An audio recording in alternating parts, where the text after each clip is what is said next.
இத தூக்கி அடுப்புல வச்சு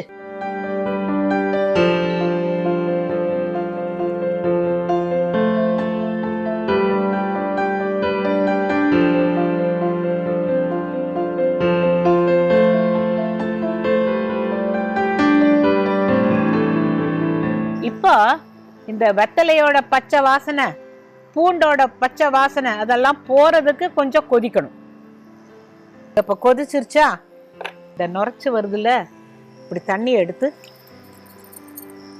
அப்படின்ட்டு அடுப்பை அணைச்சிருவாங்க.